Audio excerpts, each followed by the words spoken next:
Hey, we always live Elvis.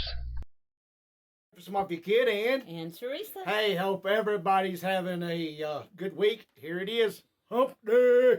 We're halfway through the week, so Yep.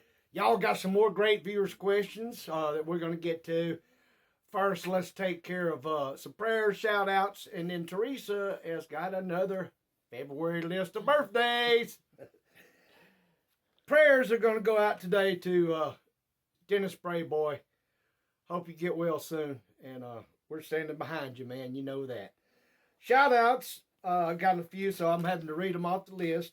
Beverly Smith, Teresa Hughes, Maxine7088, and Francine Williams.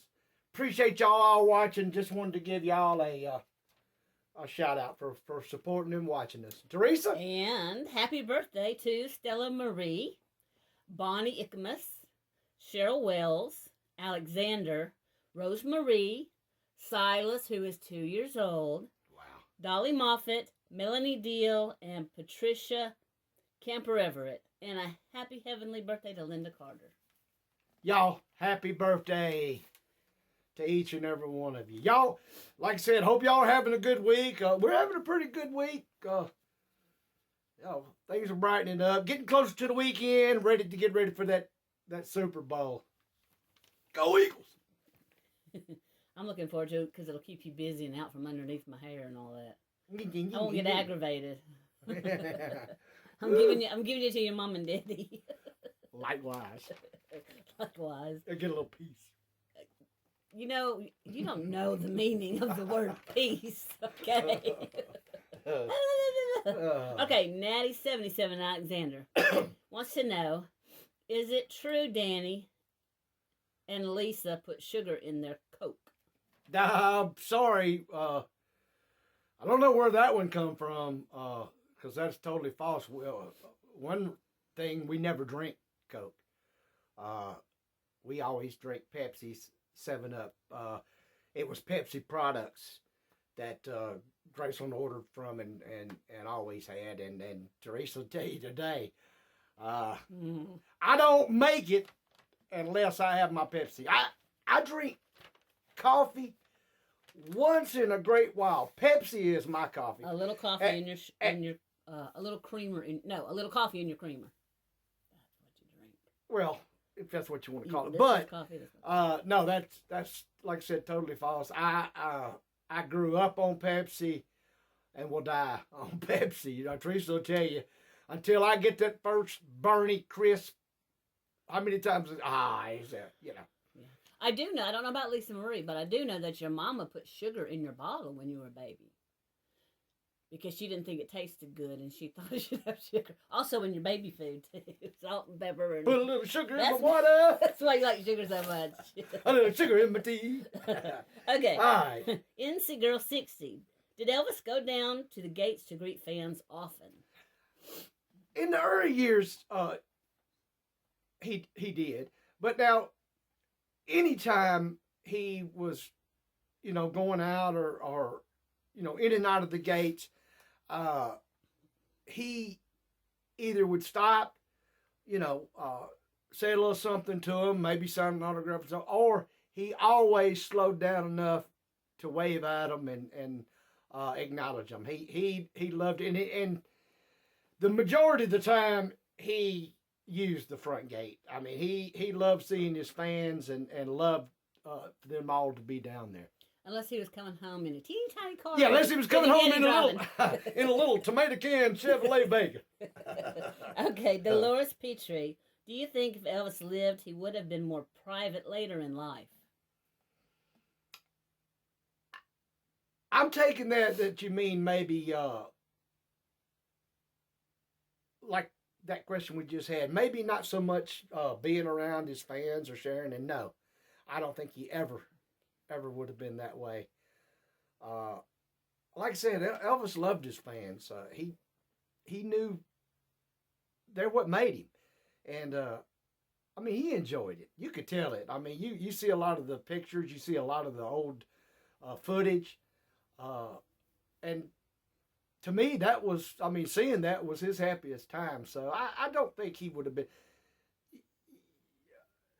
private as far as away from them. And then with if you mean maybe with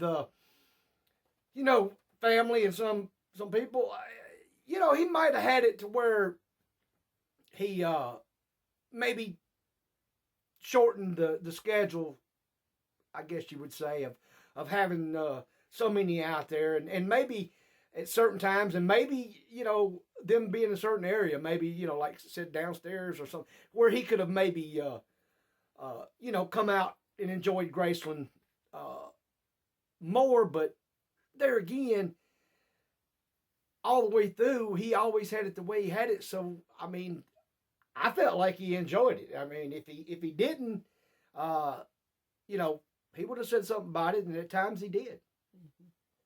I think as we get older, we want more privacy, and that may have been with him too.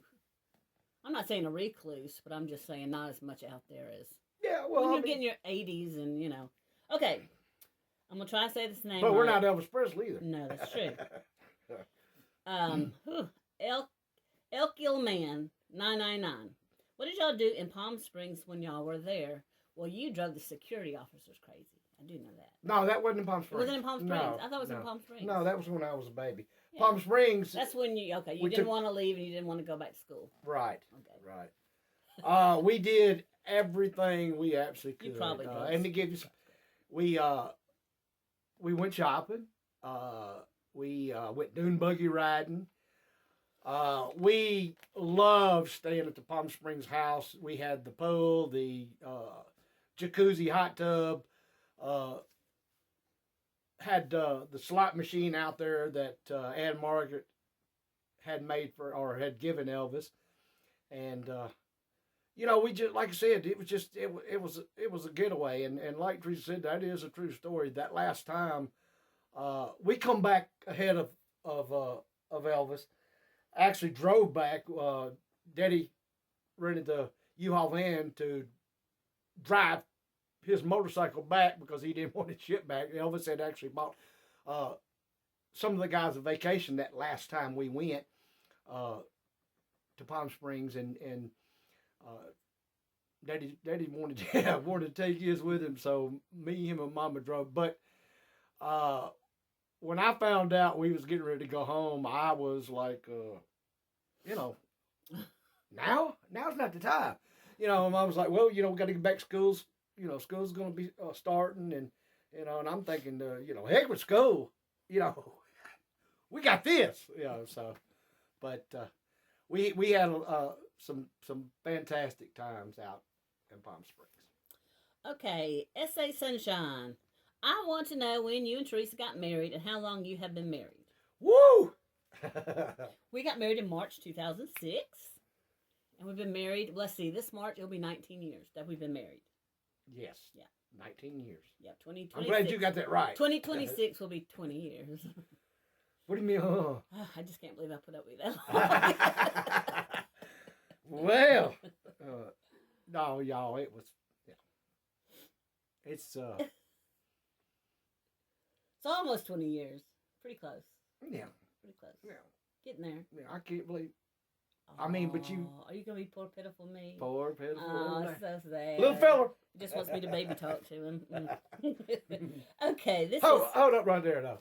While I'm thinking about it. And guys, I don't know if y'all have ever done this or do this, but you need to, because your woman will appreciate you, and it means a lot to her.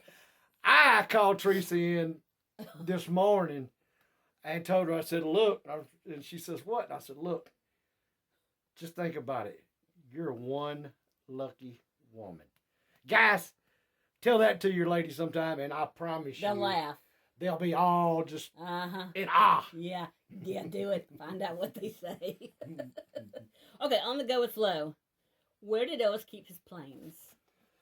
He kept them in the backyard for the airport. I guess we'd call them hangars or lights. And, now that I think about it, didn't think about it then, but, I imagine that even then was pretty expensive, because, I mean, it's like, I guess like, if you had an RV or big bus or something like that, and you didn't have a place. They had places because we've seen them that people, I guess, rent them by the month. Yeah. So, but they, when they weren't being used, they were kept at the airport. Okay, and this last question is from Luann Harris. Danny, how was Elvis, and I'm going to assume this little itty-bitty chicken scratch word is doing, from June 77 to August? How was he doing? Yeah. That's what that little, I don't know what it is. Okay. I mean, that's great writing. It's not even a word. Okay. Like I said, Elvis was, he changed, and I say changed. He didn't feel good. We all know that. He tried to be Elvis as much as he could, but like I've said in previous videos and stories and stuff, it was different. To me, it just seemed that he slowed down some, and I mean that's to be understandable. But then there was days when he was hyped, and wanting to do things and stuff. But just to me, it seemed not as much as I'd seen in the earlier years. He just, and like I said, there was no doubt that he was, as Daddy had said one time, he was wore out. And I mean, we can all imagine. We know how we get when we feel bad and stuff. And then too, like I said, the health issues, and we all have them. We know how we feel, and as I've said it before, a lot of us don't look at Elvis Presley sometimes as just being human, but he felt the aches and he felt the pains too. So to me, he tried to make the best of it, but he had slowed down. And that's all the questions, man. We keep getting great questions, and hey, y'all, please keep sending them. We get so many great questions and get so many comments. Love all y'all's comments on things, and we really appreciate all those. Toot for Teresa. We've got a lot of great comments on the idea of finding Elvis in Tupelo. So hey, we're gonna go with it. And every little store, cranny, gas station, whatever has got Elvis in it, we're gonna find it. We're gonna find it and film it or take a picture of it and show y'all. So glad y'all like that. As y'all know, we appreciate each and every one of y'all. Elvis couldn't have done what he did, been who he was, and we can't either without our Elvis family. And we love each and every one of y'all. Hey. We'll have another video coming out real soon to y'all. And remember, we always live Elvis.